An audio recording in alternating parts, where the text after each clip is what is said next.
Troisième et dernière partie de l'Africa Newsroom, toujours en compagnie de nos invités, Mohamed Ly et Émile Boyoguinouf. Zoom à présent sur notre sujet société consacré aujourd'hui à la Centrafrique.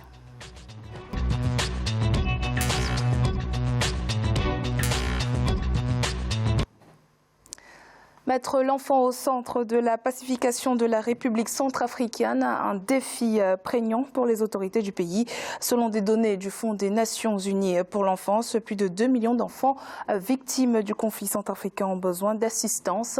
Les efforts gouvernementaux ont déjà permis la reddition de près de 13 000 enfants soldats depuis 2015. Une avancée qui devrait être renforcée grâce à la signature d'un accord de paix entre le gouvernement et 14 groupes rebelles, Seleka et Anti-Balaka.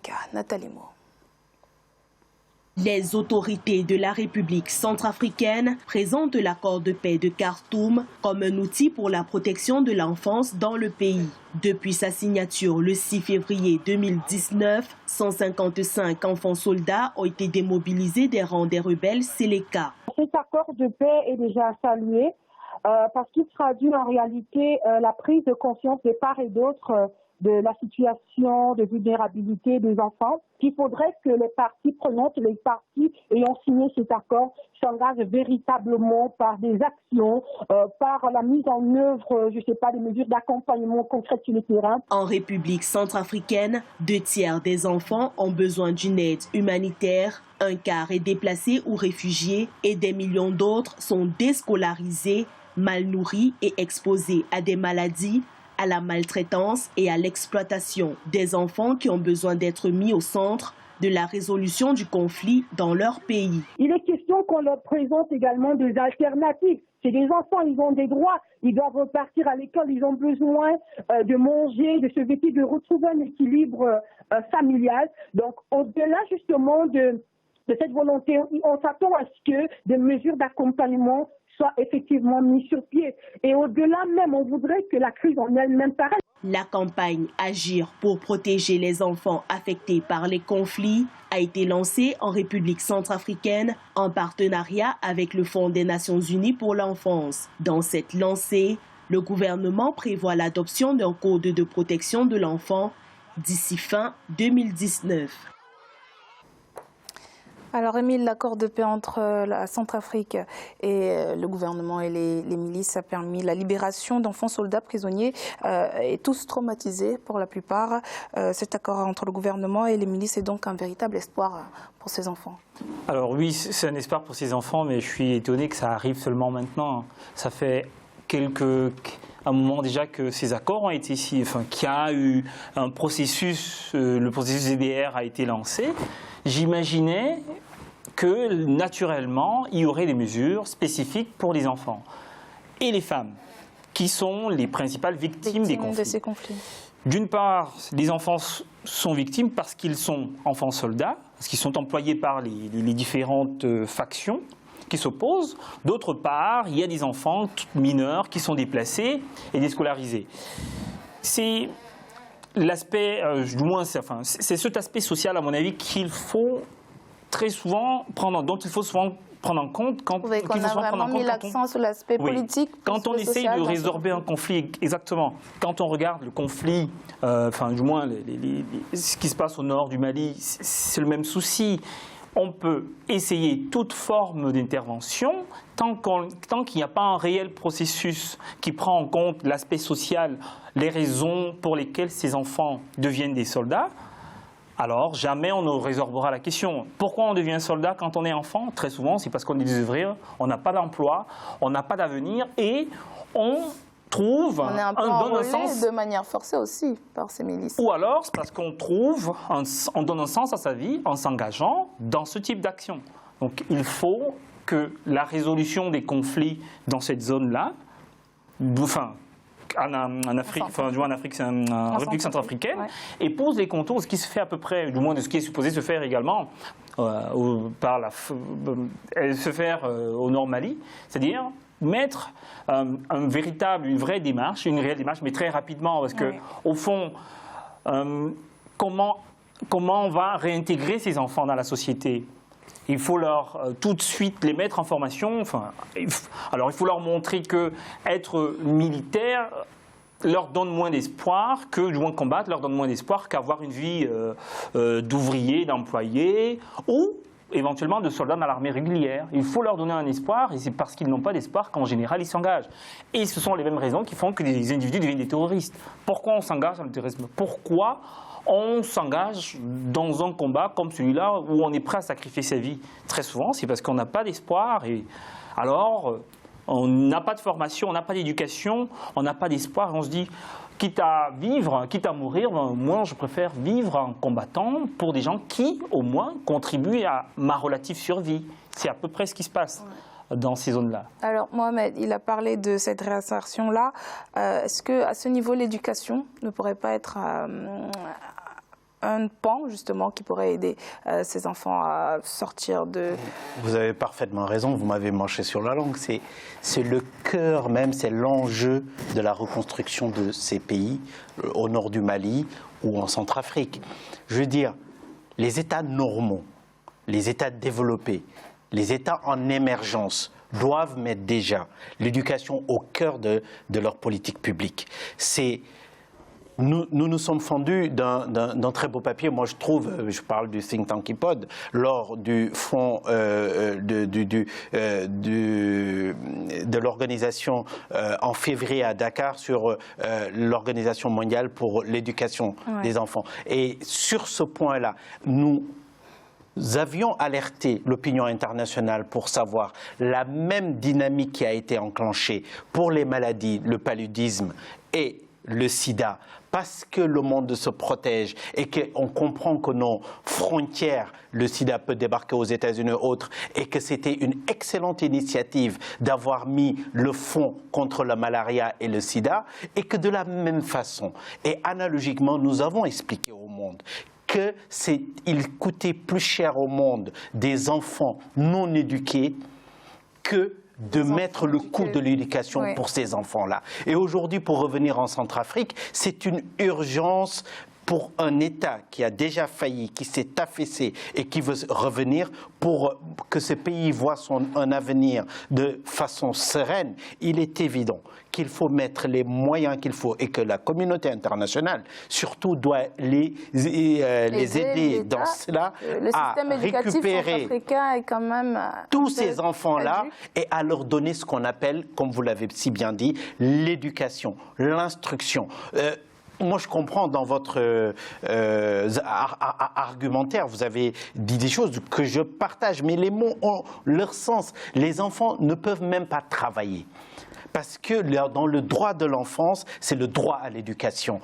Effectivement, comme l'a si bien dit Corinne, ils sont en relais de force. On brise la naïveté de certain âge. On prend des mômes, des garçons, parce que nous en avons de cet âge-là maintenant, de 8 ans, 9 ans, 10 ans. On les amène dans les zones de conflit, on leur montre l'horreur, on leur prive de leur jeunesse, de leur naïveté, de leur enfance. Et pour l'avenir du monde, pour l'avenir de cette région-là, pour l'avenir du Centrafrique, la seule chose qu'ils ont à faire, c'est d'éduquer ces enfants-là, c'est de leur donner l'instruction, c'est de leur donner le savoir. Avec cela, comme on dit, qui éduque des enfants, éduque toute une nation et prépare l'avenir de façon beaucoup plus sereine.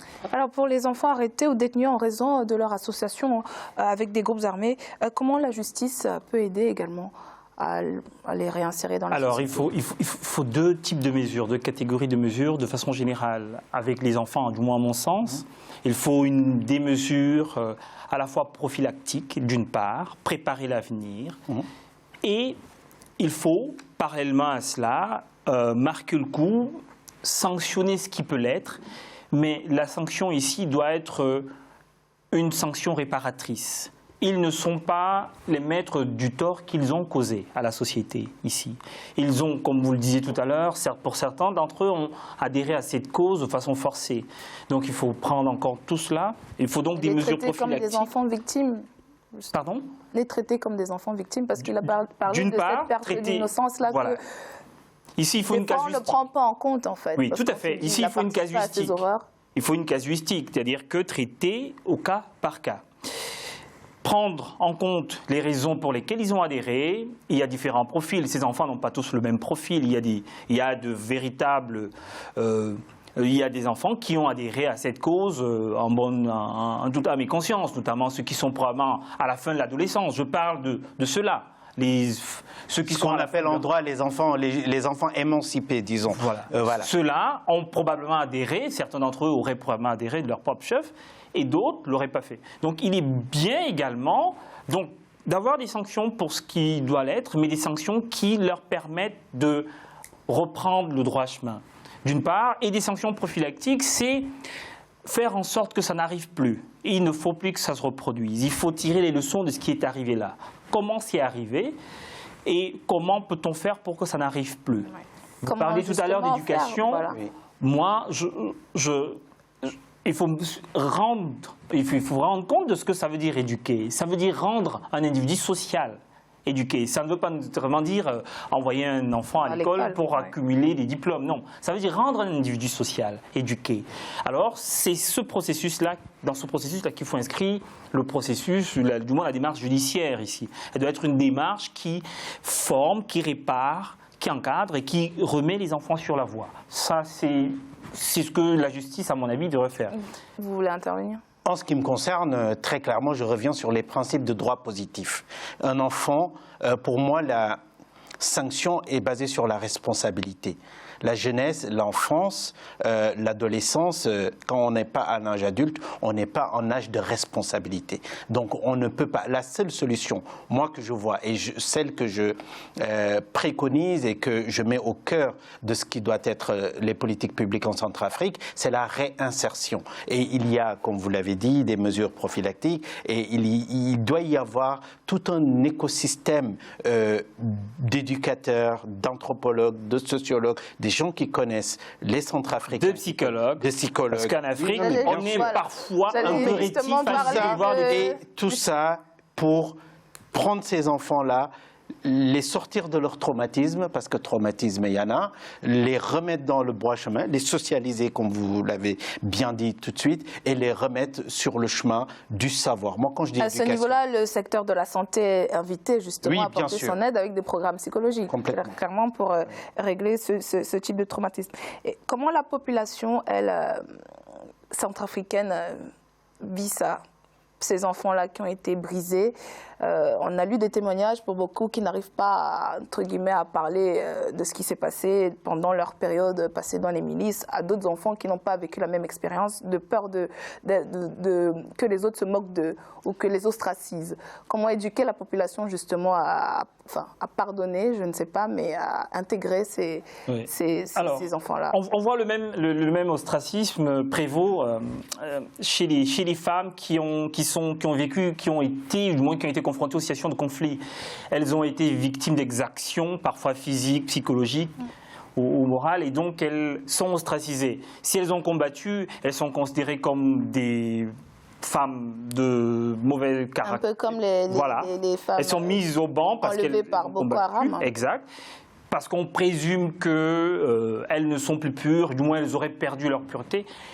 Bon, au fond, la population, c'est aussi un stigmate quelque part. Tout à fait. Là-dessus, il doit y avoir des campagnes. Il faut, un peu comme des campagnes qui ont été conduites, quand on parlait du sida, ou du moins des personnes porteuses du virus du sida, il faut ici faire en sorte que ces enfants ne soient plus ostracisés, les montrer, du moins communiquer sur l'idée que ces enfants sont victimes et ne sont pas nécessairement des bourreaux. Voilà. Donc, il y a besoin ici de les réinsérer de cette façon-là également, de les réinsérer en reconstruisant leur histoire qui est fondamentalement cabossée.